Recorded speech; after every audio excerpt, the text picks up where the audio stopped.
para la siguiente semana. Entonces, vamos a continuar con el desarrollo de las clases. Voy a proyectar la presentación del día de hoy.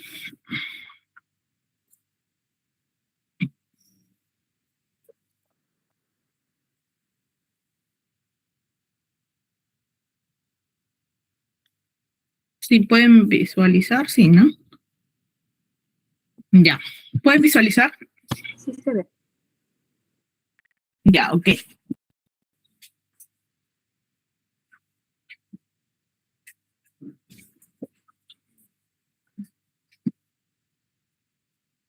Ya, estuvimos viendo casi las 2 últimas semanas el tema del análisis técnico, ¿no? Del proyecto.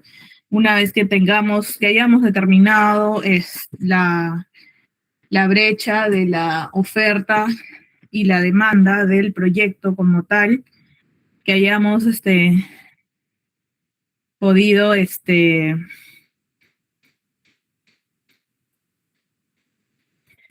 que hayamos podido determinar la brecha de la demanda, podido obtener la demanda con proyecto, la demanda sin proyecto, poder obtener nuestra brecha residual de ambos. Vamos a continuar con lo que corresponde al análisis técnico, ¿no? Durante la clase pasada pudimos ver el tema del análisis técnico por el lado del tamaño, ¿no? Que corresponde a cuánto se producirá, ¿no? Tuvimos una serie de ejercicios para ver si efectivamente el tamaño era el correcto o no. Cuando hablamos del tamaño, ¿qué se va a producir? ¿Qué casos podríamos tener en consideración ahí? Habían 2 casos en los cuales si yo he determinado de repente de manera errónea la demanda del servicio, puedo tener un sobredimensionamiento del proyecto. ¿Qué quiere decir un sobredimensionamiento? Quiere decir que que en la formulación de mi proyecto yo estoy considerando una demanda mayor del servicio, la cual no se condice ni está sustentada técnicamente en todo lo que corresponde al análisis del diagnóstico que yo he realizado como tal, ¿no? Entonces, por ahí teníamos que tener mucho cuidado al momento de poder determinar cuál es la demanda del servicio que yo tenía que utilizar y a la vez lo que me iba a permitir determinar cuál va a ser el tamaño, cuánto voy a producir, qué es lo que voy a producir, ¿no? Por otro lado, teníamos el tema de la localización, ¿no? Que corresponde a dónde es que voy a producir, ¿no? Vimos un ejemplo de un relleno sanitario, no sé si se recuerdan, teníamos tres posibles ubicaciones, ¿no? Y en las cuales pudimos analizar sus factores condicionantes, ¿no? Entonces, tenemos como factores condicionantes para el tema de la localización, por ejemplo, la ubicación de mi población objetivo, ¿no? ¿Dónde se encuentra mi población objetivo? Va a ser un factor determinante para la localización de mi proyecto de inversión pública. La generación de los impactos ambientales negativos, ver también el tema del suelo, ¿no? La topografía, la calidad del suelo. ¿Qué podría ocasionar si yo no determino bien la localización de mi proyecto? ¿Qué es lo que podría generarse si yo no determino el lugar óptimo donde se va a producir mi proyecto? Abrimos la sala para que puedan participar.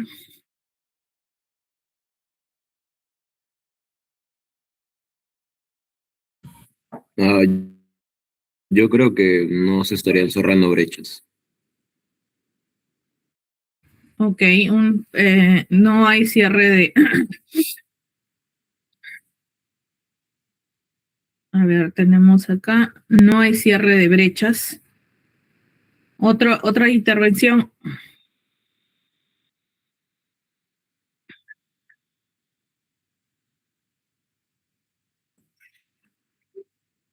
Otra participación.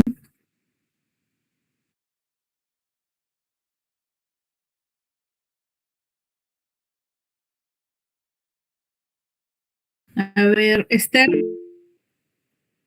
o Jennifer, ya que levantó la mano. Podría ser como una consecuencia, entendería que sería una mala inversión, no mala, pero ineficaz inversión, porque pues no estaría satisfaciendo por lo cual ¿no? El proyecto.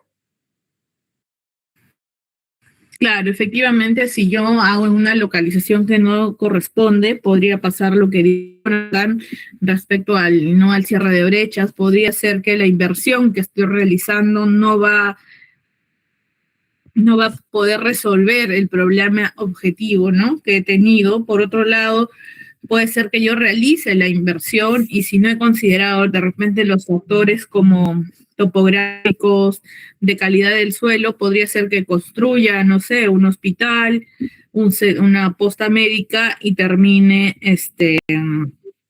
por el tema del suelo, termine con grietas. Entonces la inversión que realizo no va a ser efectiva, ¿no?, en el tiempo como tal. Entonces, por eso es importante hacer el análisis técnico tanto del tamaño, la localización. Hoy vamos a ver tanto el tema de tecnología y por otro lado como los factores transversales, ¿no?, que es el tema del impacto ambiental y la gestión de riesgos en un contexto de cambio climático, ¿no? No sé si hasta ahí tienen alguna duda o pregunta.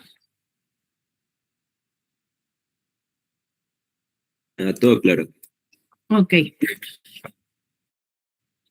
Ya, entonces, habiendo realizado ya el análisis técnico, viendo el tamaño y la localización, vamos a pasar a lo que corresponde a lo que es tecnologías. Ya, sí, tecnologías. Espera. El examen que vamos a tomar la próxima semana va a venir hasta esta presentación nada más. Lo que realicemos el día de mañana ya se va a hacer para el examen final. Ya así vamos a quedar. Vamos a quedar con el análisis técnico, que es hasta donde vendría su examen en la próxima semana. Y de la presentación del día de mañana en adelante ya es para el examen final. Jonathan. Sí, algo muy puntual. No habría chance, sé que no es un consenso, solamente es una idea mía ahora, de hacer un repaso para el parcial, o es muy pronto, no sé, para la siguiente clase, en vez de avanzar para el final. De repente mañana podemos hacer un review de todo lo que hemos hecho, ¿no? Ajá. Uh-huh.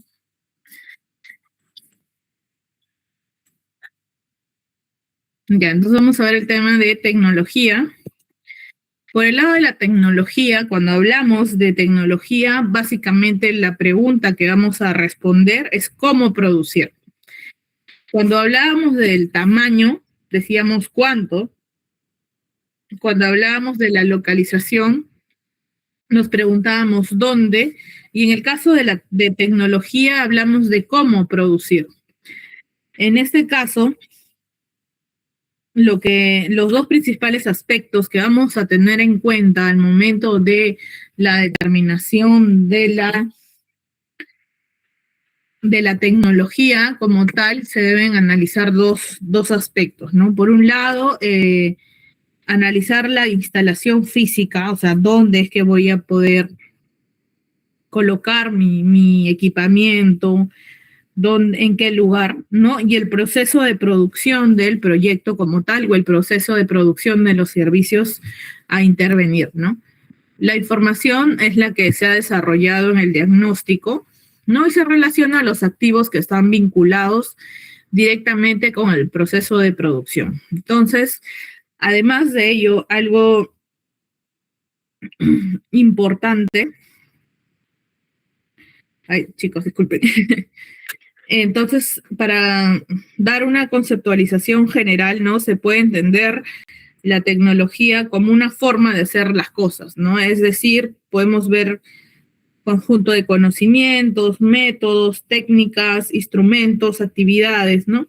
Lo que me van a permitir es la transformación de insumos del bien o servicio vinculado al objetivo central de mi proyecto como tal, ¿no? Ahí vamos a tener tanto bienes tangibles como cosas también intangibles, unos más que otros, ¿no? Este proceso de transformación se va a dar conforme a cada proyecto. Además de los 2 puntos que se mencionó inicialmente para realizar el análisis de la tecnología, como es la instalación física y el proceso de producción, también en consideración la inversión que se va a hacer. Cuando hagamos un análisis, tenemos que ver la inversión, cuánto me va a costar la reposición del equipo, la operación y el mantenimiento como tal. ¿Por qué? ¿Por qué tenemos que tener en consideración ello? Porque ello nos va a permitir contar con y garantizar la sostenibilidad del proyecto como tal. Si yo hago una inversión respecto a un equipamiento que no tiene de repente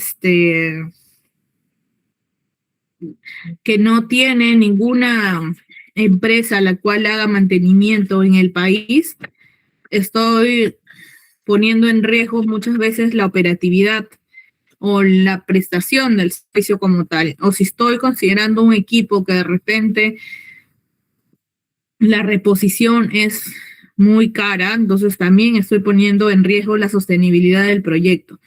Y uno de los aspectos que hay que tener en consideración al evaluar el tema de la tecnología también viene a ser ello, ¿no? El post, no solamente pensar en el proceso de la formulación y la evaluación, sino también en la sostenibilidad del bien, del equipamiento, ¿no?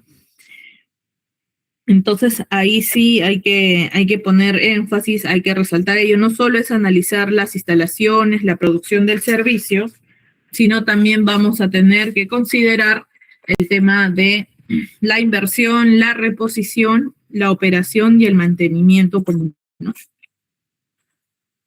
Al igual que en los anteriores, tanto el tamaño como en la localización, hay una serie de factores condicionantes para la tecnología también, ¿no?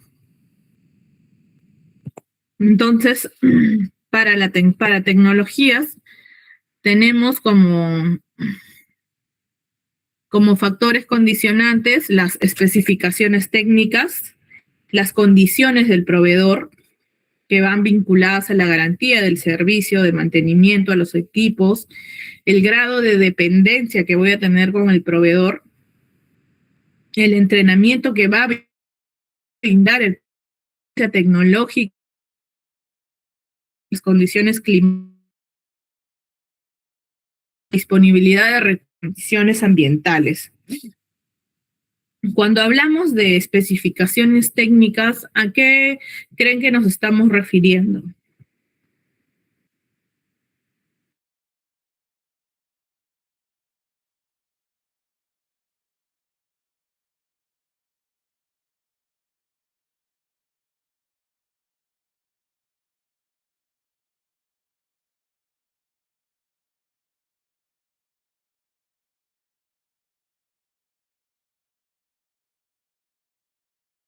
Bueno, cuando hablamos de especificaciones técnicas, hablamos de las características técnicas que se han fijado en determinados sectores, ¿no? Que nos van a permitir y nos van a decir qué tecnología tenemos que aplicar, sea tanto para la inversión, la operación y el mantenimiento. Estas especificaciones técnicas de los equipos tienen que señalar cuáles son las características, las técnicas constructivas y los materiales a emplearse como tal, ¿no? En el caso de la construcción de infraestructura física, se tendrá que señalar cuál es la composición, cuánto es del cemento que se pueda requerir, cuánto va a ser la base, cuánto es el ancho de una determinada columna, ¿no? Esto en función también a las normas técnicas que establezca el sector, como el Reglamento Nacional de Edificaciones por el caso de infraestructuras, y en el caso del equipamiento habrán normas técnicas que también se habrán aprobado en el país, ¿no? El Perú tiene un Instituto Nacional de la Calidad, no se habrán escuchado, es el INACAL, que se encarga de aprobar las normas técnicas del país, ¿no? Hace una especie de consenso en función a normas técnicas que se han aprobado internacionalmente y las trae a la realidad del Perú, ¿no? Entonces, hay un compendio de normas técnicas nacionales también respecto a equipamientos, respecto al tema de infraestructura, el tema de pesos, entre otras cosas, ¿no? Entonces, ahí es muy importante señalar el tema de las especificaciones técnicas como tal. Luego tenemos las condiciones del proveedor. Cuando hablamos de las condiciones del proveedor, estamos hablando de 3 puntos importantes. Primero tenemos la garantía del servicio de mantenimiento de los equipos. Esto va a poner en juego el tema de la sostenibilidad del proyecto, ¿no? O sea, y poder contar con mantenimientos oportunos de los equipos.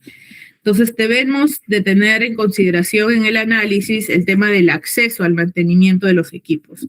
Si es un equipo que lo voy a importar, tengo que asegurar que tenga un mercado, que tenga profesionales que me permitan dar mantenimiento a dichos equipos. Si no, no los tendría que considerar como una posibilidad de repente dentro de la formulación para poder estimar algún costo, ¿no?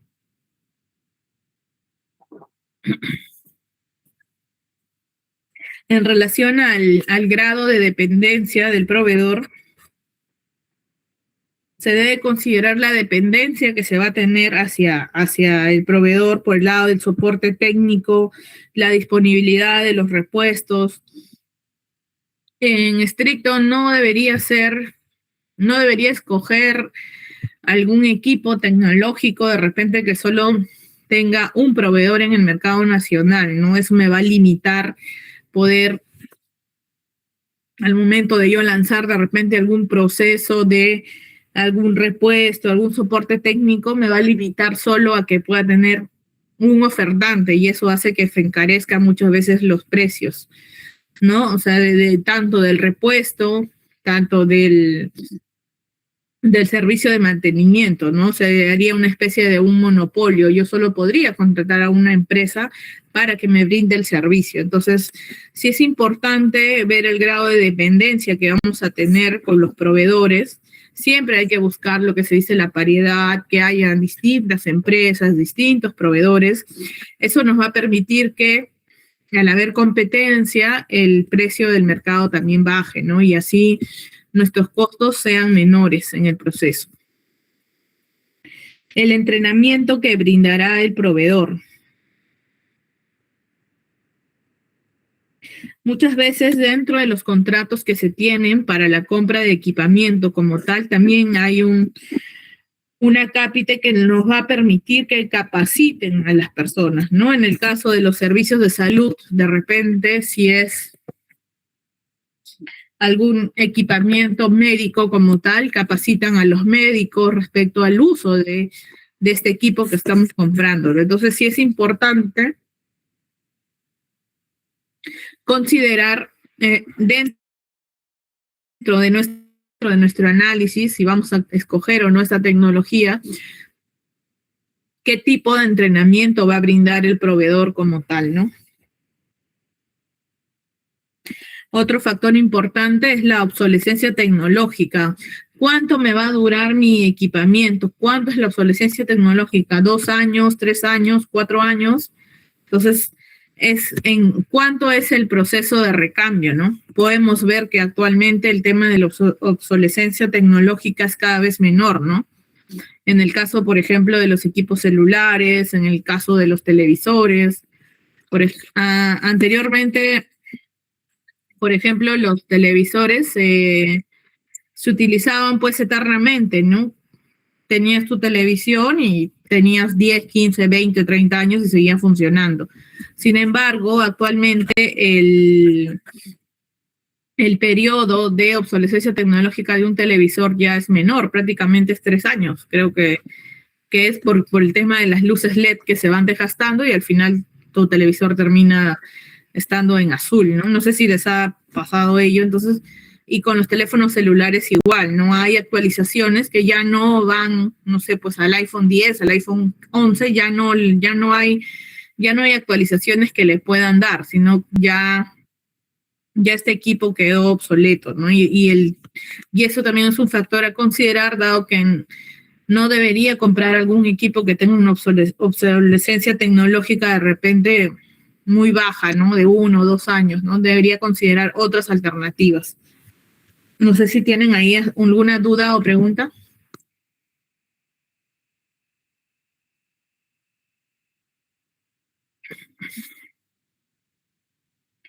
Dentro de las especificaciones técnicas, como bien mencionó, el rol del INACAL, y yo quería consultar si más que nada es básicamente cumplir con un estándar o hay una evaluación de rendimiento, por así decirlo. Ya, en el caso por ejemplo, el INACAL lo que hace es dar normas técnicas, ¿no? Es decir, tu equipo, no sé, si compras un carro que va a ir hacia el tema rural, tienes que comprarlo con llantas adecuadas para el tema rural. No podrías comprar de repente llantas pisteras, creo que lo llaman, ¿no? Sino unas llantas que te permitan ir al tema rural. Tienes que, por medidas de seguridad, tu 4x4 que compras, tienes que ponerle, lo llaman creo que una especie de cajón, que es una especie de estructura dentro del propio carro, por si pasa algo, permite que no se hunda la carrocería como tal. Tienes que ponerle, no sé, algunos frenos especiales, entre otras cosas, ¿no? No sé si resolví tu duda. Y el tema de las especificaciones técnicas también se adecúa a cada lugar donde se va a ejecutar el proyecto como tal, ¿no? Entonces sí es necesario, por un lado, conocer la parte de las normas sectoriales, las normas nacionales y también la realidad, ¿no? De tu localidad. No sé si resolví tu pregunta, Jonathan. Ah, ya, sí, no, sí, sí, de hecho sí, porque básicamente se acercaba a eso, ¿no? Más que un rendimiento como tal, más que nada era, pues, como dicen, ¿no? Es apegarse un poco, ¿no? Al tipo de actividad que se está haciendo o alinearse a ello. Uh-huh. Luego tenemos la seguridad industrial. Por ejemplo, ahí hay normas que regulan las condiciones en que se tiene que operar, ¿no? Minimizando riesgos operativos en el proceso de producción como tal, ¿no? Ahí tenemos seguridad industrial, normas de cómo debo realizar alguna actividad, también que minimice los riesgos, ¿no? Los riesgos de repente de que suceda algún tipo de accidente, entre otras cosas, ¿no? Las condiciones climáticas, ¿no? Dice, se debe tener en cuenta las condiciones de la zona donde se ubica el proyecto, ¿no? Por ejemplo, clima, suelos, topografías. Ahí tenemos que, si tengo un colegio, no va a ser igual el diseño de la infraestructura como tal, para una zona donde hay muchas lluvias, de repente como el norte del país, que para un colegio que lo voy a ubicar en Lima, ¿no? O un colegio que lo voy a ubicar en la selva. Por ejemplo, en ese caso sí hay que tener en consideración el tema de las especificaciones técnicas, porque todo parte de ahí, ¿no? Cuando yo realizo la contratación del servicio como tal, todo inicia desde las especificaciones técnicas, y para hacer unas buenas especificaciones técnicas, yo tengo que conocer las condiciones climáticas, físicas, la disponibilidad de los recursos, las condiciones ambientales, ¿no? Cuando hablamos de disponibilidad de recursos, hablamos, por ejemplo, si voy a colocar alguna bomba de repente eléctrica, si estoy planteando como una posible alternativa de colocar una bomba, tener en consideración si es que voy a tener el tema del servicio de energía eléctrica, si voy a captar de una determinada fuente de repente agua, ver cuál es la mejor calidad del agua, o requiera un proceso de cloración adicional o no. Y cuando hablo de condiciones ambientales, son los efectos del cambio climático, ¿no? Como tal. Ver qué es lo que, de repente, por el efecto del cambio climático, el lugar donde voy a ejecutar mi proyecto ya no tiene agua de repente, que voy a hacer, si estoy haciendo un proyecto de saneamiento y no tengo una fuente cercana, qué es lo que podría plantear, ¿no? Si no me equivoco, por ejemplo, actualmente, no sé si cuando han ido al sur, a la playa, de repente, se han dado cuenta que hay muchas invasiones o poblaciones alrededor a los bordes de la carretera, de la Panamericana Sur como tal. Sin embargo, estas poblaciones no tienen acceso ni a agua ni alcantarillado y no hay ninguna fuente cercana de agua dulce, digámoslo así. Entonces, lo que estaban desarrollando en este caso era, por ejemplo, tener una planta de desalinización del agua del mar. Pero a la vez esta planta de desalinización lo que hace es generar un impacto negativo en el ambiente, porque generas mucha sal y esta sal, ¿a dónde es que tendrías tú que llevarla, ¿no? Entonces, por ejemplo, en ese caso habría que analizar cuál sería la mejor alternativa tecnológica que nos permitiría llevar agua a esta población que está alrededor en las orillas de las Panamericanas, ¿no?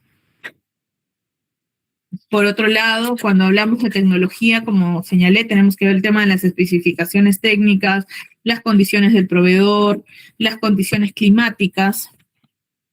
Un ejemplo de ello es, por ejemplo, el OEFA. OEFA es el organismo encargado de la evaluación y fiscalización ambiental como tal. Realizó un proyecto de inversión pública y compró unos equipos que eran para medir, no recuerdo bien, medían la calidad del aire, si no me equivoco. Sin embargo, estos equipos tenían un comportamiento distinto en la sierra que a la costa. Entonces, si yo no tengo en consideración mis condiciones climáticas y físicas y hago unos términos de referencia estándar para todos, sin considerar que el país de repente tiene distintas alturas, entonces lo que va a hacer es que mi proyecto no pueda cumplir con su objetivo central o voy a tener que reformularlo, ¿no?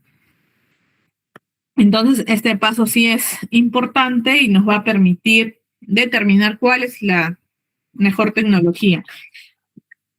Entonces, ahí, al tener el tamaño, la localización y la tecnología, ya voy a poder tener mis alternativas técnicas factibles o viables, ¿no?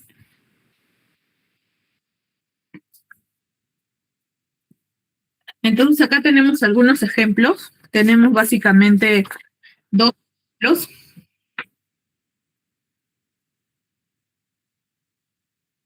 Por ejemplo, tenemos de un proyecto de servicios de educación y un proyecto de servicio de salud. Cuando hablamos de especificaciones técnicas, vamos a hablar de las normas del sector, ¿no?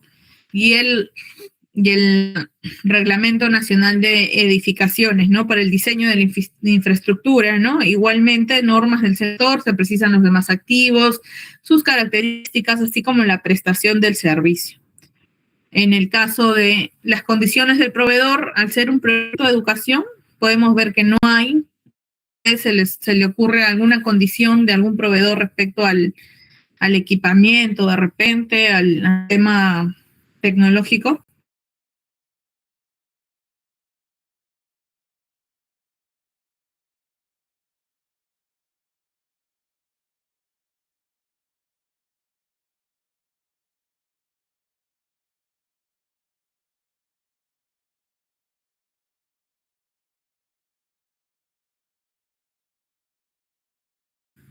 Y por el lado de la obsolescencia tecnológica, en el caso de un servicio de educación, por ejemplo, que voy a realizar algún colegio, que voy a hacer la infraestructura y también le voy a poner equipos informáticos, entonces tenemos que tener en cuenta la obsolescencia tecnológica en los equipos informáticos como tal, ¿no? ¿Cuánto es que me va a durar el equipo informático? Porque eso me va a poder determinar ¿En qué tiempo yo voy a tener que reemplazarlos? ¿En qué tiempo les voy a tener que dar mantenimiento? En relación a la seguridad industrial, ¿no? Se aplican las normas de seguridad del personal de las instituciones educativas y en las condiciones climáticas y físicas, ¿no? Vamos a analizar lo que es la temperatura, precipitaciones, radiación, lo que me va a permitir de repente plantear algún muro. De repente, si estoy yendo a una zona donde hay friaje, donde hay altas temperaturas, voy a tener que construir unos muros especiales que me permitan un aislamiento de frío, de repente colocar algunos techos en los patios. Por ejemplo, anteriormente, hace muchos años, cuando se hacía un proyecto de inversión de un colegio, casi nunca se consideraba el techado de los patios como tal, ¿no? Sin embargo, al pasar los años y al darnos cuenta del tema de los efectos del cambio climático como tal, en la actualidad todos los colegios o los patios tienen un techo que les permita tener sombra, ¿no? ¿Por qué? Porque ya se han dado cuenta el tema de la radiación solar, más que las precipitaciones es la radiación solar, ¿no? A la población en general, ¿no? Por otro lado, tenemos las condiciones ambientales que vienen a ser los efectos del cambio climático, ¿no? Ahí tenemos el tema de los riesgos que se pueda tener al momento de la construcción, el tema de la gestión del riesgo de desastres, entre otras cosas. Y, por ejemplo, en el caso de proyectos a nivel del servicio de salud, ¿no? En sus especificaciones técnicas, también existen las normas propias del sector como tal y también del Reglamento Nacional de Edificaciones, ¿no? Para el diseño de infraestructura, normas del sector para equipamiento, instalaciones, protocolos para la prestación del servicio. Ello nos va a permitir contar con toda la información para determinar las especificaciones técnicas. En este caso, a diferencia del proyecto de educación, sí vamos a tener condiciones del proveedor. ¿Y por qué vamos a tener? Porque muchas veces el equipamiento médico es muy especializado.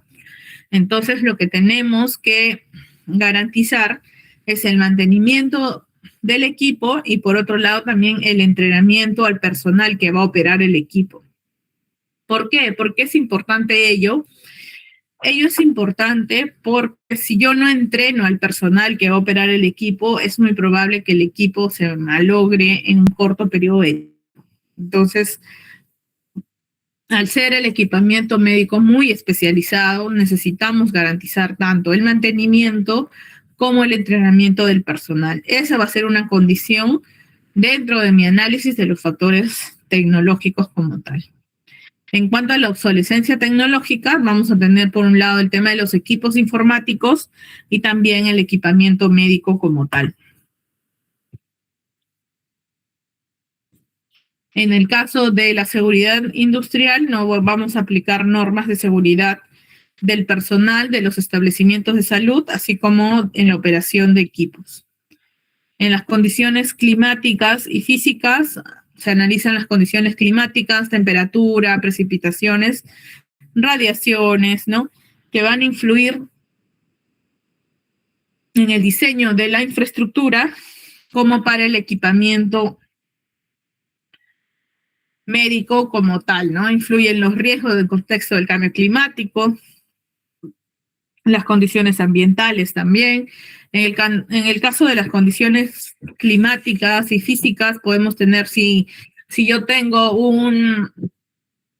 estoy elaborando un proyecto de inversión para el departamento de Piura, de repente, dadas las altas temperaturas que hay en el departamento de Piura, yo debería considerar, por ejemplo, el caso, si estoy trayendo un equipo que me piden que esté a una temperatura, no sé, pues de 17 grados, tendría que considerar un aire acondicionado para que permita garantizar el funcionamiento de este equipamiento también, ¿no? No solo es comprar el equipo, sino dar las condiciones, ¿no? En el caso de los temas informáticos, por ejemplo, los centros de datos o los servidores siempre necesitan un aire acondicionado que permita que estén en una temperatura adecuada, porque si no, tienden a malograrse o tienden a tener defectos en un corto periodo de tiempo, ¿no? Entonces, por ese lado, esa parte es muy importante.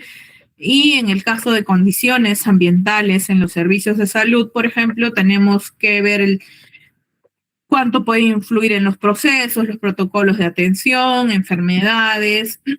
Por ejemplo, si estoy formulando un proyecto, voy a volver a repetir, en el departamento de Piura, sabemos que por el tema de la temperatura tienen muchos casos de dengue, entonces voy a tener que considerar de repente, si estoy haciendo un hospital o algo, voy a tener que considerar de repente un espacio, un ambiente especializado en dengue o que me permita dar atención a las personas ahí, ¿no? Entonces, sí es importante conocer la realidad de dónde vamos a ejecutar nuestro proyecto. Toda esta información es parte del diagnóstico que yo voy a hacer, entonces a partir de ahí es donde yo empiezo mi formulación. Entonces el diagnóstico es algo importante, hay que conocer bien a la población, eso nos permite determinar la demanda, nos permite conocer la oferta del servicio actual y también nos permite dimensionar ya cuáles son las alternativas que yo voy a poder realizar o qué condiciones adicionales tengo que tener para continuar con la formulación de mi proyecto de inversión, ¿no? Por ejemplo, el caso de la universidad, ¿no? Teníamos el salón de clases, no tiene un aire acondicionado, no tiene un ventilador, entonces es probable que no se haya hecho de repente algún análisis correcto respecto al diagnóstico como tal. ¿Alguna consulta hasta ahí? Sí, ¿por qué en el escaño de educación no está vacío el de condiciones del proveedor? Porque es probable que en educación estamos hablando de infraestructura, estamos hablando de equipamiento informático. Se podría inferir que tenemos varios proveedores, que tenemos mercado de repente. No necesito ningún equipo especializado para que yo tenga que garantizar el mantenimiento, ¿no? De repente del análisis que yo hago veo para mi alternativa 1 del proyecto de educación necesito comprar computadoras, escritorios, sillas, no sé, pizarras, pizarras interactivas, no sé, ¿no? Pongámosle ese caso, ¿no?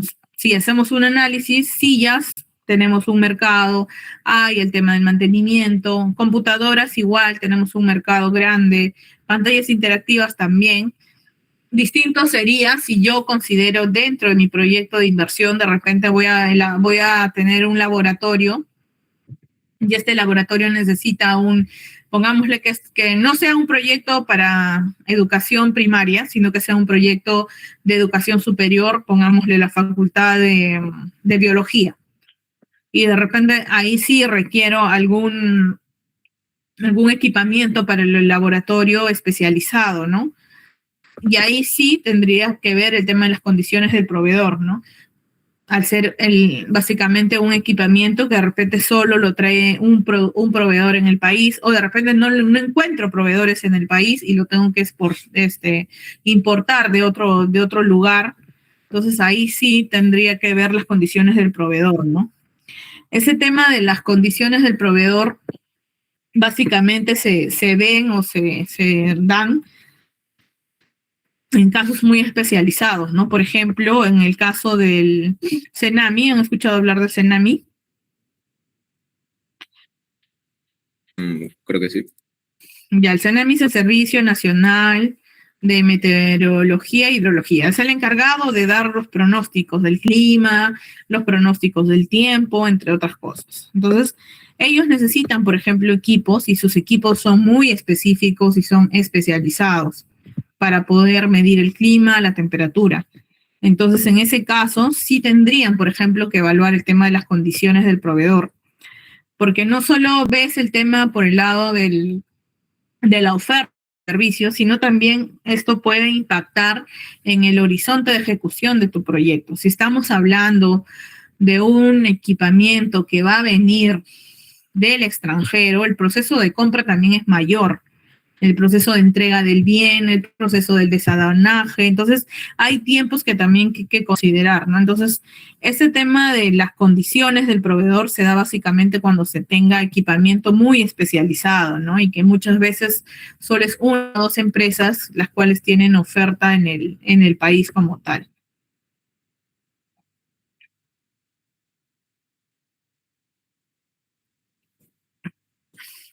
¿Resolví tu duda, Jonathan?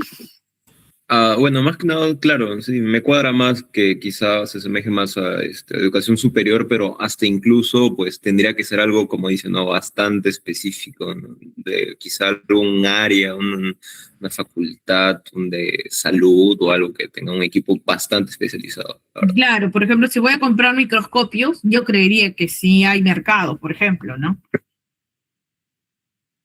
Y ahí no tendría que sujetarme a ninguna condición del proveedor, pero si voy a comprar un microscopio especializado o un dron que tenga tantas características, que vuele y que me haga tantos megapíxeles, no sé, pues para poder ver la imagen, entre otras cosas, ¿no?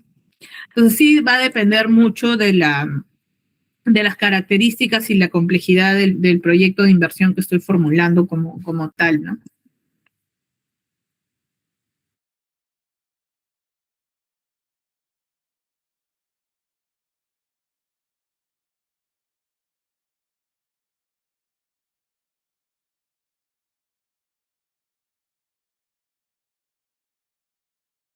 Hemos tenido los tres condicionantes, teníamos el tamaño, la localización y el tema de la tecnología.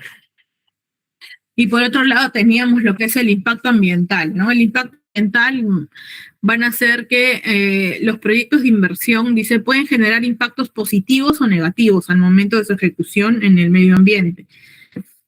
Y esto también puede influir en la selección de las alternativas de tamaño, localización, tecnología, así como el tema de los costos, ¿no? Entonces, la evaluación de impacto ambiental, ¿no? Es un proceso técnico, administrativo y participativo, ¿no? ¿Qué es lo que buscamos con el análisis del impacto ambiental? Lo que vamos a buscar es prevenir, minimizar, corregir o mitigar, ¿no? E informar, más que nada, a la población de los potenciales impactos ambientales negativos, ¿no? Que pudieran darse de la ejecución de políticas, planes, programas y proyectos de inversión, ¿no? Asimismo, identificar e intensificar sus impactos positivos, ¿no? Esto está en el marco del reglamento de la Ley del Sistema Nacional de Evaluación de Impactos Ambientales, del SEIA. El SEIA está a cargo, o el ente rector es el SENACE, el Servicio Nacional de Certificación Ambiental. En muchas ocasiones han señalado que el SENACE es una traba para la inversión pública. Sin embargo, el SENACE lo que viene a hacer es evaluar y nos va a permitir, como dice, prevenir, minimizar, corregir los riesgos, ¿no? Y así evitar algunos conflictos sociales que se dan en la ejecución de un proyecto como tal. Vamos a ver acá un video cortito de que nos va a explicar qué es el Sistema Nacional de Evaluación de Impactos Ambientales. ¿No?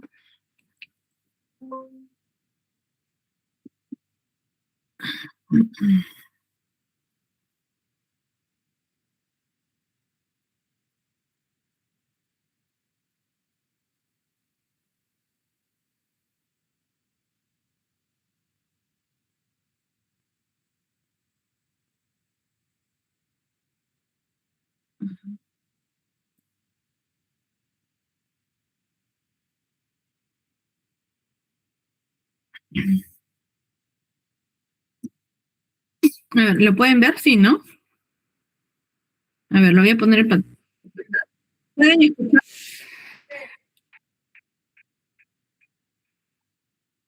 ¿Pueden escuchar? Sí se ve, pero no se escucha muy bien. No se escucha. A ver, espérate. ¿Ahí? ¿Me escuchan? No, creo que cuando comparte pantalla tiene que presionar en compartir pestaña. Cuando comparte pestaña, ahí también comparte el audio. A ver, a ver.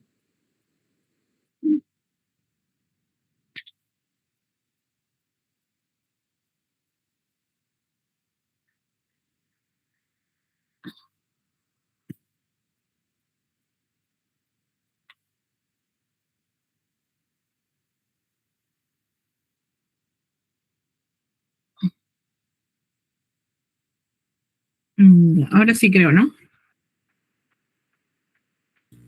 Sí, creo que sí. Ahí te voy. Sí, ya se escucha. Ya, ahora vamos a ver este video.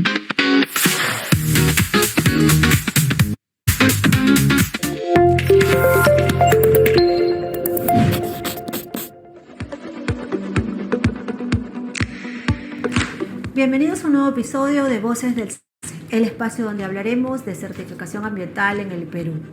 Hoy vamos a desmenuzar un concepto que es la columna vertebral de la gestión ambiental en el Perú, el CEIA. ¿Qué significan estas siglas para el ciudadano común? ¿Por qué es la garantía de que las inversiones de hoy no hipotequen el futuro de nuestras regiones? Pónganse cómodos que hoy en Voces del SENACE hablaremos del Sistema Nacional de Evaluación de Impacto Ambiental. Para tal efecto, hoy nos encontramos con Orlando Paredes Torrejón. Él es especialista en conflictos socioambientales de la Subdirección de Seguimiento y Articulación del SENACE. Hola Orlando, ¿cómo estás? Bienvenido. Cuéntanos, ¿qué es el CEIA? Hola Cecilia, gracias por la invitación ante todo. Sí, el CEIA es un sistema de evaluación de impacto ambiental creado por Ley 27446, cuya función es identificar, prevenir, supervisar y sobre todo controlar los potenciales impactos antes que se ejecute un proyecto. ¿Y por qué nace el CEIA en ese momento clave, digamos, para el país? El CEIA nace como parte, digamos, de los procesos que pasábamos en esa época, ¿no? El CEIA nace en el 2001, pero antes de eso existía el CONAM, ¿no? Claro, el CONAM que fue formado en 1994, que es el Consejo Nacional del Ambiente, que dependía de PCM. Exacto, dependía de la presidencia. Exacto, entonces, y después se crea el Ministerio del Ambiente en el 2008, y ahí es donde pues, prácticamente se entra el CEIA como parte y se fortalece dentro de lo que es un sistema de gestión ambiental, así como hay muchos otros sistemas dentro de lo que es. Claro, y nace para minimizar estos impactos, controlar, regular, digamos, un repositorio de toda esta normativa importante para la gestión ambiental. Así es. El CEIA regula, como volví a decir, todo el proceso de certificación ambiental, desde también clasificar un proyecto, ¿no? Lo que es en categorías en este caso. Claro. Categoría 1, 2, en este caso. Claro, y ahí te quería preguntar para que nos detalles y le expliques un poco a los que nos siguen por las redes sociales. Sabemos que no todos los proyectos son iguales. ¿No puede el CEIA categorizar si una obra necesita un estudio breve o necesita un estudio de impacto ambiental detallado, por ejemplo? El CEIA precisamente regula que un proyecto debe ser clasificado en función a los impactos. Si el impacto es leve, corresponde a un instrumento de gestión ambiental, lo que se llama declaratoria de impacto ambiental. Claro, pero tiene su sigla. DIA. ¿No? DIA. Así claro. es, abreviadamente lo conocemos como DIA. En este caso, lo que es un estudio de impacto ambiental semidetallado, si los impactos son moderados, ¿no? Conocido como EIA-SD. Y si los impactos son significativos, son los estudios de impacto ambiental detallados, ¿no? En este caso es importantísimo, permítame centrarme un poco en este último. ¿Por qué? Porque estos impactos en los EIA detallados es donde ingresa prácticamente el SENACE en la mayoría de proyectos, ¿no? Porque por la magnitud del impacto que es significativo. Hay algunos que en su clasificación los tiene que ver el gobierno regional, hay algunos que el Ministerio de Energía y Minas. Sí, te voy a decir con un ejemplo, por ejemplo, ahí, ¿no? Claro que sí. Los días, por los impactos, digamos, leves, en el sector minero o subsector minero, generalmente lo evalúan los gobiernos regionales, ¿no? En este caso la DRE, las direcciones regionales o las gerencias regionales, dependiendo del gobierno regional. En el caso minero, cuando el proyecto es semidetallado, lo evalúa en este caso el Ministerio de Energía y Minas, ¿no? Y cuando el proyecto es el estudio de impacto ambiental es detallado, lo evaluamos nosotros como SENACE, Entonces, eso es un poco para diferenciar, considerando el caso del subsector minería, por ejemplo, ¿no? Y por supuesto, en los otros sectores también corresponde similar, ¿no? Interesante. ¿Y cuál es el rol de la comunidad en el CEIA?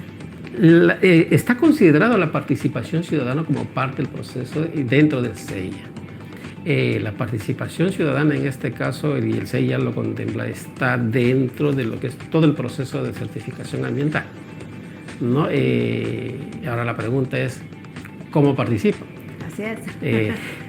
Pues una de las principales situaciones que se genera en este caso es la participación informada de la población, ¿no? En todo el proceso.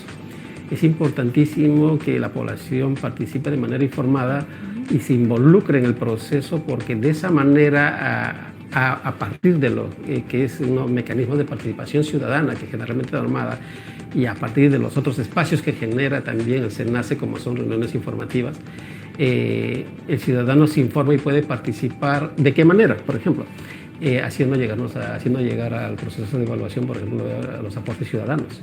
Los aportes ciudadanos es clave en este todo proceso de evaluación, porque ayuda en lo que es el proceso, ¿no?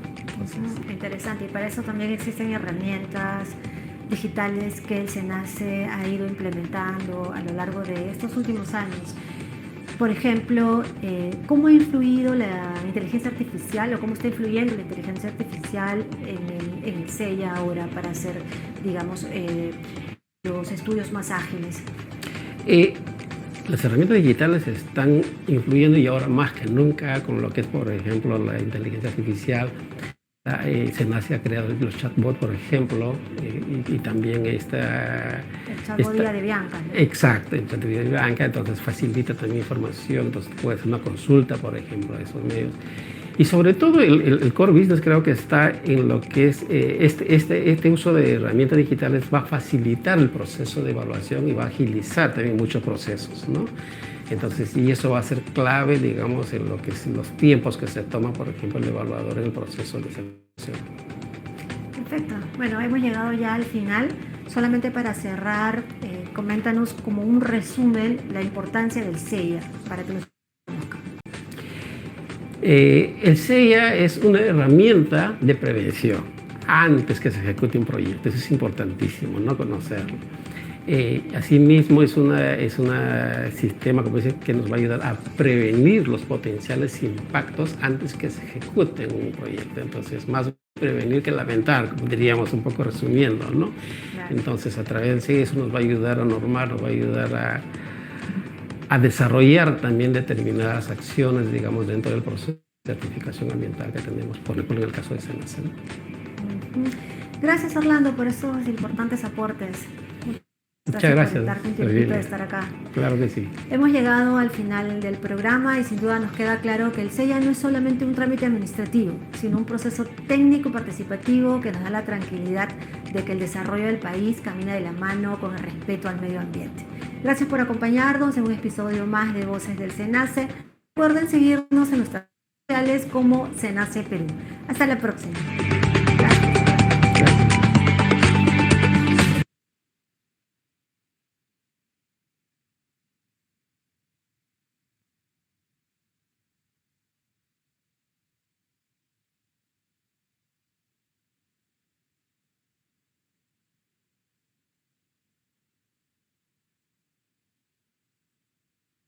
Entonces podemos ver qué es lo que les ha llamado la atención del video, ¿no? Donde explican un poco qué es el Sistema Nacional de Evaluación e Impacto Ambiental.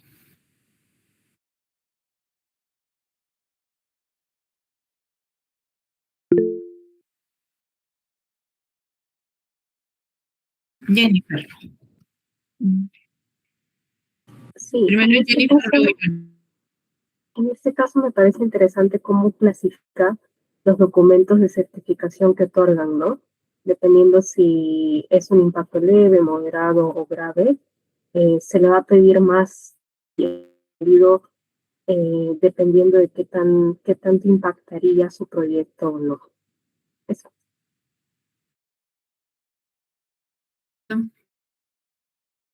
Bueno, a mí, por las dos últimas frases de las personas ahí que estaban en el video, pues justamente la prevención eh, que, que es adecuada para este tipo no solamente es un trámite, como dijeron, y técnico justamente porque lo que se hace es, por lo que entendí, es clasificar el nivel de gravedad para determinar cierto estudio. Ahí hablaron de la DIA, que es el impacto leve, y el EIA, que es el impacto de...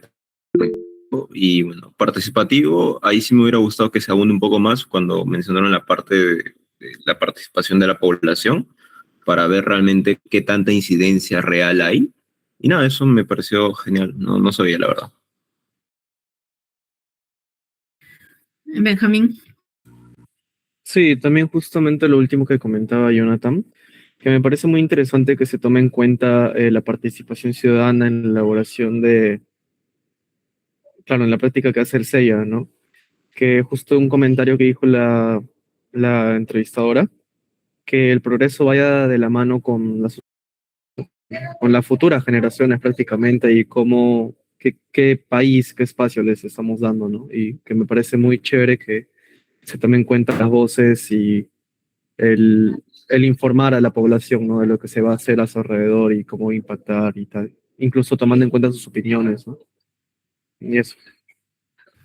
Dentro de la página así, en sí, el canal de YouTube, digámoslo así, del SENACE, hay varios videos cortos que te explican un poco cómo es todo su proceso. Hay inclusive en el idioma quechua y hay varios videos cortitos, capítulos que te explican el tema del Sistema Nacional de Impactos Ambientales, esta interacción que tienen con la población, cómo es que recogen la información, de repente a través de talleres donde dan a conocer cuáles son los impactos o los probables impactos que van a generar algún determinado proyecto, ¿no? Y por suerte estamos abocados en el caso de lo que son proyectos sociales.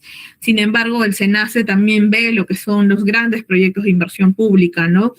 O no, los grandes proyectos de inversión, como son los casos de repente la autorización para la puesta en funcionamiento de alguna mina, la autorización para la construcción de una carretera, entre otras cosas, ¿no? Tal como lo han señalado, de acuerdo al nivel de detalle del estudio como tal, en algunos casos entra el gobierno regional, en algunos casos algún sector todavía tiene la función de realizar esta evaluación, por ejemplo, en el caso del Ministerio de la Producción, pues en proyectos industriales de repente, en el caso del Ministerio de Agricultura, algunos de riego, y el SENACE en los proyectos que son de gran envergadura, ¿no? Entonces, eso sí lo mencionaron en una parte del video, y es lo que hay que tener en consideración. No sé si alguien más quiere aportar algún comentario. A ver, es Benjamín Portilla, Jennifer León y Jonathan, ¿qué? ¿Cuál es su apellido? Mi apellido es Rodríguez. ¿Rodríguez? Rodríguez. Ya. Uh-huh. Ya.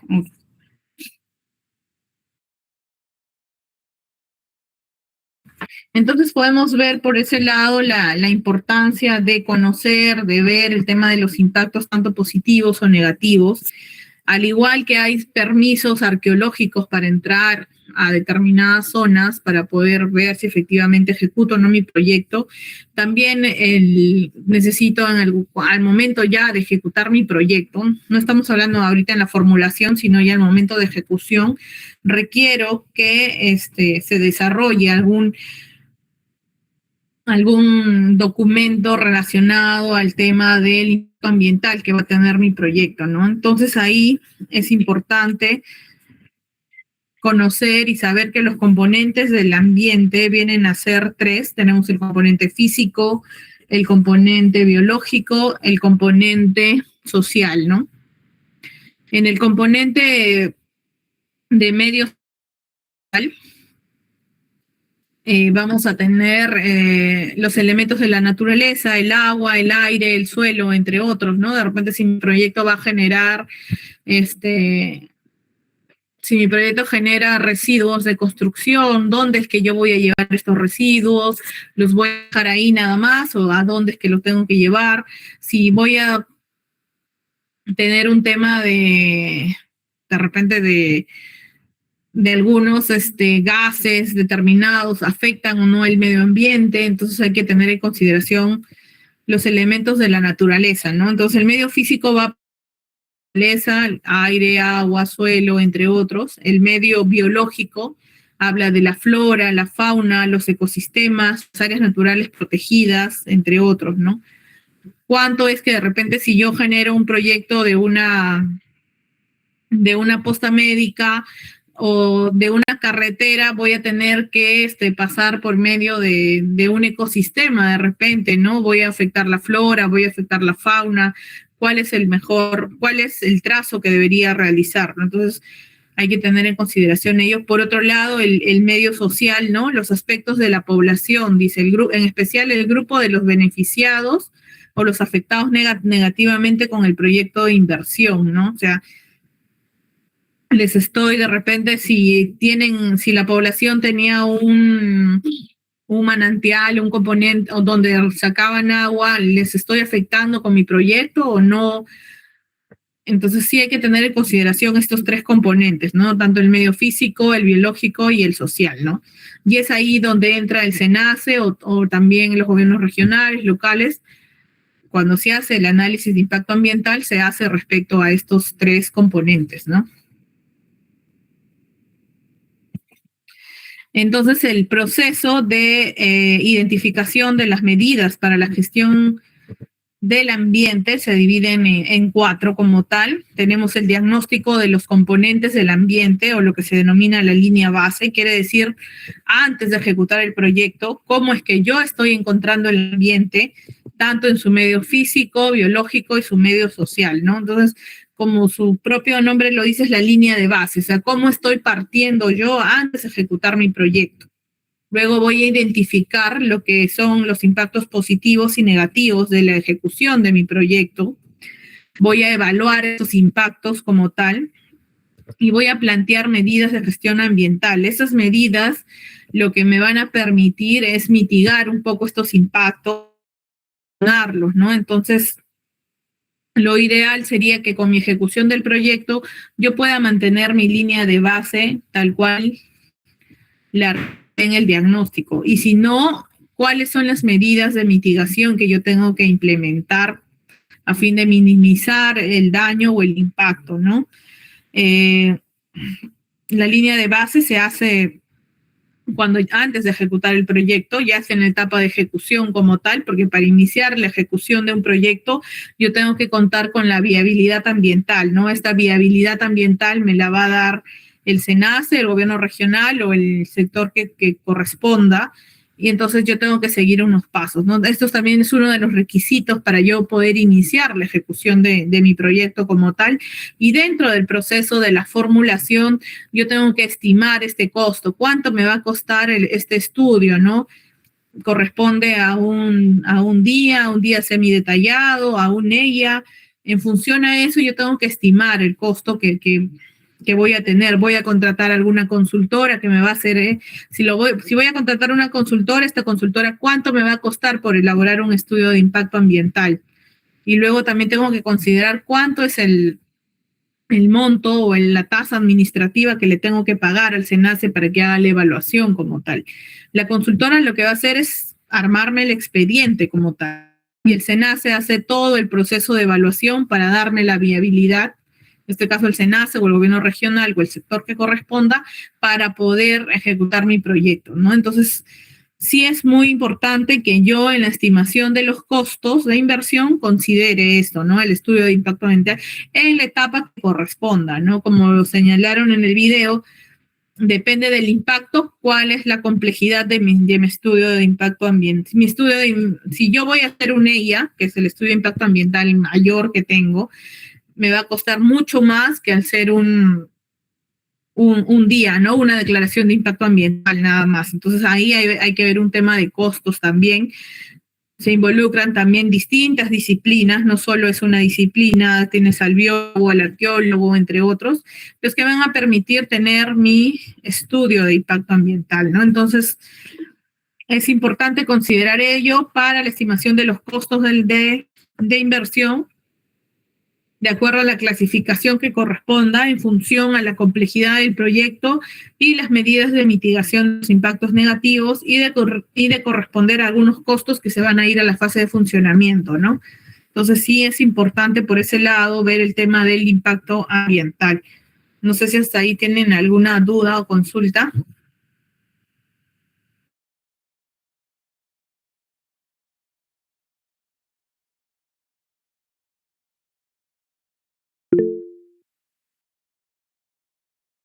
Jennifer. En ese caso, puede llegar a que se rechace el proyecto porque no cumple con las medidas necesarias, ¿cierto? Sí, efectivamente, si yo proyecto el cual, si yo tengo el proyecto y mi estudio de impacto ambiental no termina por tener la viabilidad por parte del ente competente, no voy a poder iniciar la ejecución. Al no iniciar la ejecución, se va a ir retrasando el cierre de brechas de este proyecto, ¿no? No sé si han escuchado el caso, por ejemplo, por el lado del privado como tal, han escuchado el caso de Tía María, el caso de Yanacocha, si no me equivoco, de la laguna de Cajamarca.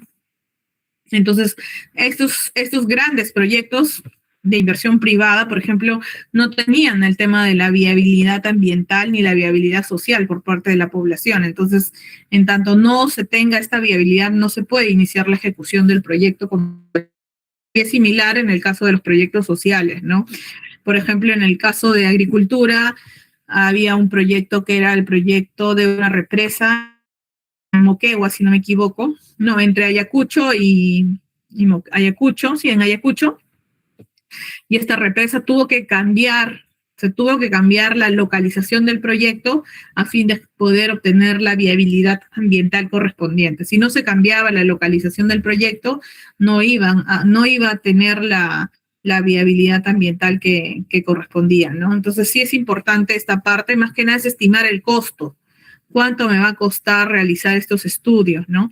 Y el tiempo, porque muchas veces los estudios de impacto ambiental demoran 1, 2 años o menos, ¿no? Y depende mucho de la complejidad como tal. Hay muchos idas y vueltas con SENACE, con un gobierno regional, hay observaciones. Entonces sí hay que tener en consideración por ese lado también el tiempo, ¿no? Ya en el día a día de un gestor público como tal, muchas veces solicitan cronogramas de ejecución, el proyecto X, ¿cuándo es que va a empezar? Dime, va a empezar hoy día. Entonces, un paso importante es el tema del impacto ambiental, ¿no? Como tal. Hay algunos sectores, por ejemplo, como el Ministerio de Agricultura y también el ANIN, por ejemplo, tienen unos procedimientos simplificados para la ejecución, para la evaluación de impacto ambiental. Entonces, eso les permite darle más dinamismo a sus proyectos, la ejecución es más rápida, no tienen que hacer un estudio de impacto ambiental, sino tienen unos formatos ad hoc más simplificados, dado la contribución de la ejecución de estos proyectos a la población, ¿no? Porque en el caso de la NIN, al ser reconstrucción, al ser proyectos que menoran del riesgo de desastres, entonces necesitan tener una mayor agilidad. No podría tener un proyecto parado que me va permitir minimizar el riesgo de repente de una inundación por 2, 3 años por el tema del impacto ambiental, ¿no? Entonces, en función a eso es que se sacan algunas normas que permiten dar agilidad, ¿no? En un determinado periodo de tiempo, no por todo el tiempo, pero actualmente, por ejemplo, lo tiene la NIN, que se denomina el Liga Pro, por ejemplo, y en el caso del Ministerio de Agricultura es el Liga Riego. Entonces son procedimientos simplificados que van a permitir darle dinamismo a la ejecución de los proyectos.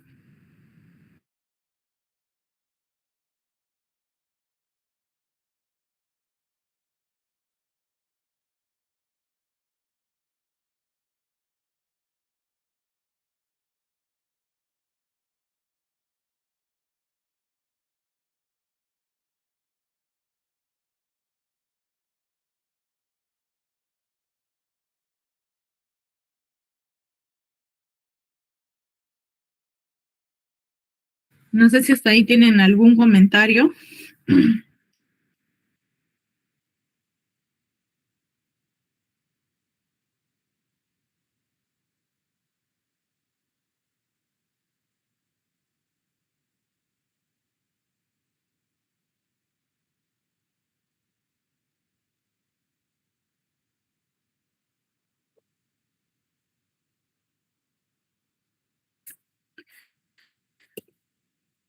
Y bueno, luego tenemos el análisis del riesgo en un contexto de cambio climático. Esto de hecho está vinculado al anterior como tal, ¿no? El cambio climático es algo que se ha ido incorporando en los procesos de formulación y de ejecución de los proyectos conforme ha pasado el tiempo, ¿no? Sabemos que es un tema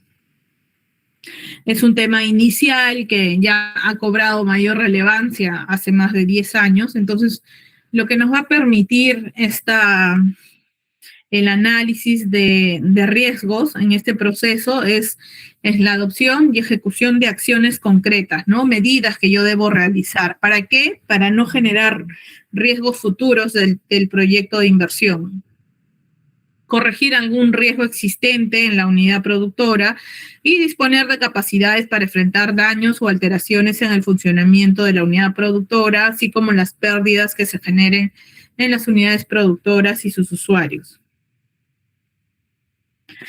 Ya, entonces cuando hablamos de no generar riesgos futuros, podemos considerar que no voy a gestionar o no voy a construir una posta médica en el cauce de un río, ¿no? O sea, sería algo imposible que yo consiga, por más que ahorita o cuando yo vaya a hacer una visita de campo no haya corriente de agua, pero sabemos que ese es un cauce del río y en algún momento cuando se genere mayor capacidad hídrica va a terminar inundando de repente el colegio como tal, ¿no? Corregir los riesgos existentes, ¿no? Entonces, si consideré a mi colegio para una zona que no era lluviosa, sin embargo, actualmente, dado el contexto de cambio climático, se están suscitando lluvias durante todos los días, entonces tengo que considerar corregir esos riesgos, volver a hacer el tema de diseño, entre otras cosas, ¿no?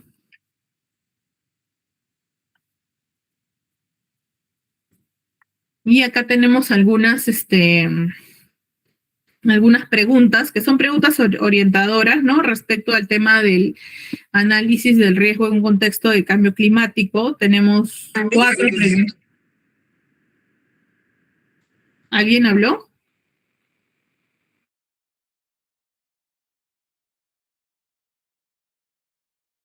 Bueno, se le prendió el micro, pero. Entonces tenemos 4 preguntas orientadoras respecto al tema del cambio climático en análisis de peligros, ¿no? ¿Cuáles son los peligros identificados en el diagnóstico que podrían causar daños a mi proyecto? Inundaciones, deslizamientos, no sé, sobrecarga eléctrica, o sea, ¿cuáles son esos riesgos, ¿no? Vinculados a la gestión del riesgo de desastres. Crisis de exposición, ¿no? Los activos que se implementarán con el proyecto estarán expuestos a un determinado peligro o una perturbación asociada al cambio climático.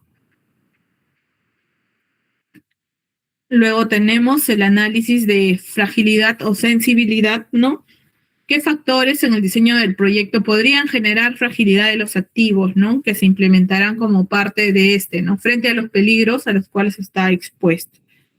El análisis de resiliencia o capacidad adaptativa. La unidad productora se creará o intervendrá en el proyecto. Contará con la capacidad para afrontar potenciales daños y alteraciones en su funcionamiento. De repente, si estoy considerando un tema informático, va a tener algún servidor espejo de repente en otro lugar que me permita continuar brindando el servicio a pesar que mi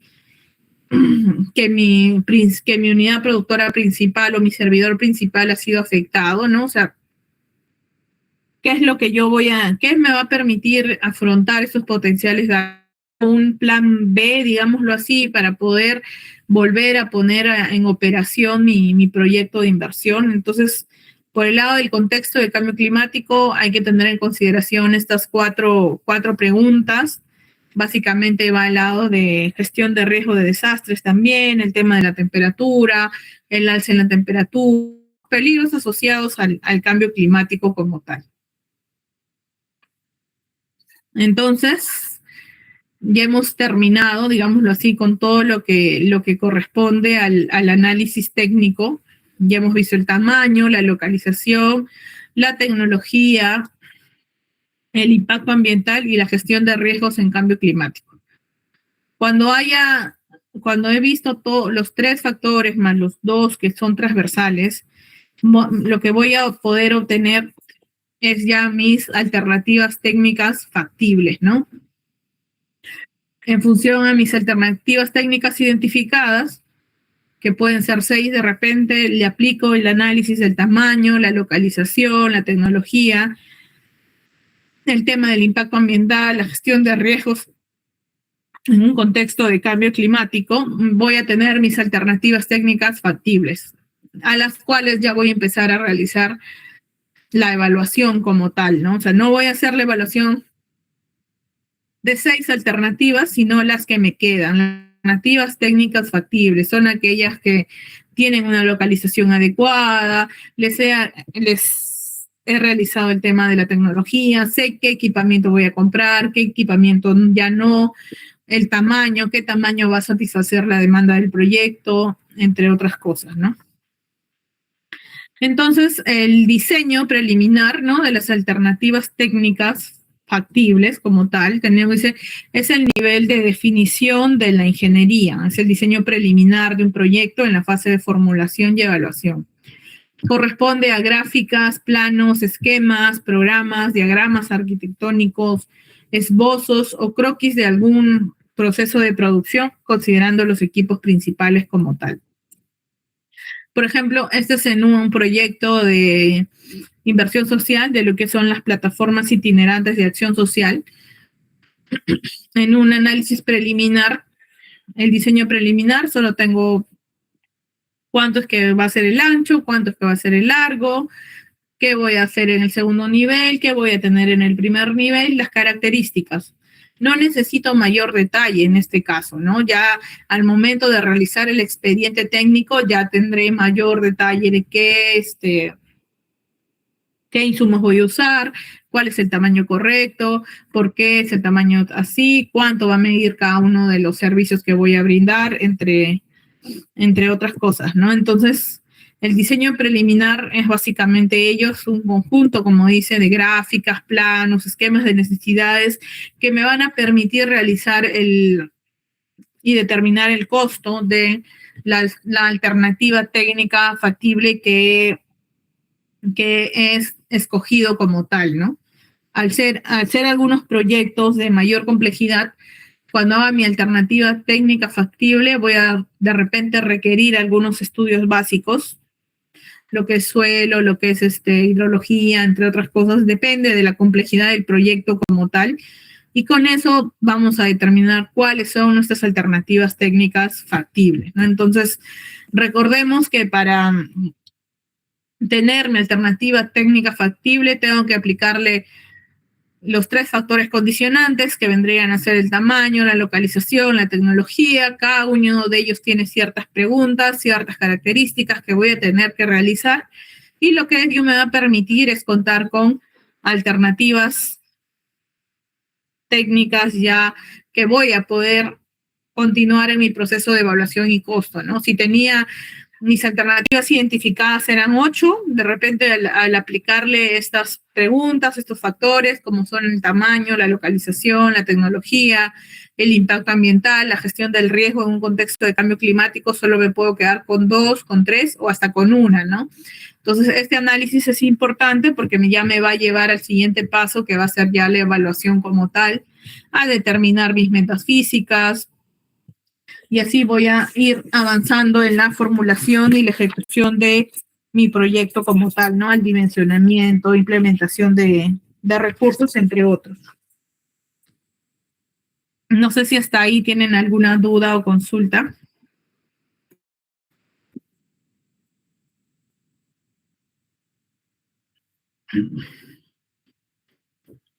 Entonces, vamos a terminar con la clase hasta este punto. Les voy a compartir la presentación como tal y el día de mañana continuamos, ¿no? Ya sabemos que lo que hagamos el día de mañana ya va a venir para el siguiente, para el siguiente, el siguiente examen.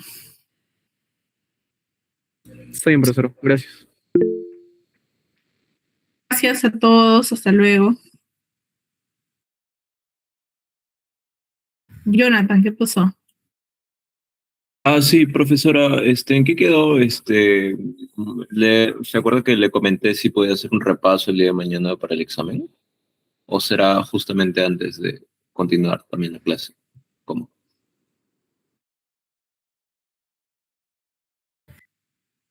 Son 8 semanas, no creo que lo hagamos en 2 horas. Lean nomás sus proyectos, lean las PPTs. Mañana pueden hacerme consultas, dudas que tengan respecto a lo que han repasado y han desarrollado.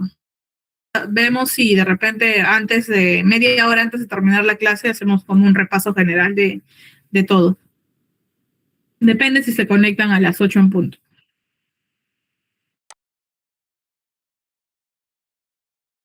Ok, gracias. Gracias, Gracias, profesora. Buenas hasta noches. luego.